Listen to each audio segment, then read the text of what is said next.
Licence করা, আমার বারের লাইসেন্স করা, আমি মদ খাই।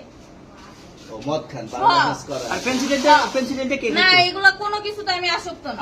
আপনার সঙ্গীর নাম জাস্ট কি? আমি ট্যুর দিতে আইছি। সঙ্গীর নাম ভাই কি? ট্যুর দিতে আইসা যে আপনাদের এখানে যে এরকম মানে কেচালে ভাইসা যে আমি বারবার বলতেছি যে আমি মাদকে আসক্ত না, তবু আপনারা জোর করবো আমারে খালি ঠুসাইতাছেন ওই রাইতে ঠিক মানে কি পায়া লইছেন ভাই?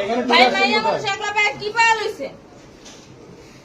এখন ঠিক আছে। না না এই যে শুনে আস্তে আস্তে দাঁড়ান। তাহলে পেন্সিডেন্টে ওইটা কি? আরে ভাই আমি জানি না। তাহলে 40 পিস মাল আপনার না?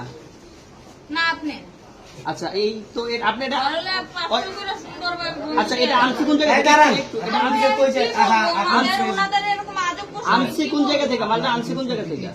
না আমি দিব না। আচ্ছা ওখানে নিয়ে আসুন। মাল দিতে মাল না চাইলে দিয়ে আপনি কি মনে করেন যে আমি মানে কি করব? এই আসেন আসেন একটু আইতে আসেন। নতুন কি বলতেন চুরি করছি? না না সুন্দর সুন্দর। কি করছেন? আপনাকে কি নিয়ে ধরছে? ইয়াবা পাইছেন আপনার কাছে? না তাহলে আমার কাছে কিছুই পায় নাই। কেন পুলিশ আমি আপনারা just সঙ্গ 40 পিস ইয়াবা পাইছে? ভাই আমি জাস্ট সঙ্গ। কার সঙ্গ? ভাই আমি ঘুরতে বেরিয়েছি। হ্যাঁ, তো ইয়াবা কার কাছে পাইছে তাহলে? আসেন একটু হাইতে আসেন না। বসুন ভাই নিয়ে আসেন। গাড়িতে। গাড়িতে পাইছে। তো এই গাড়ি কার আপনার না? না। কার? আপনার সঙ্গী। আপনি তো ছিলেন তাদের সাথে একসাথে, এই বাবারা আপনারা একসাথে 40 পিস ইয়াবা পাইছেন, আবার আপনি বলতেছেন আপনার কাছে পায় নাই, গাড়িতে পাইছে। আচ্ছা আপনার নাম কি?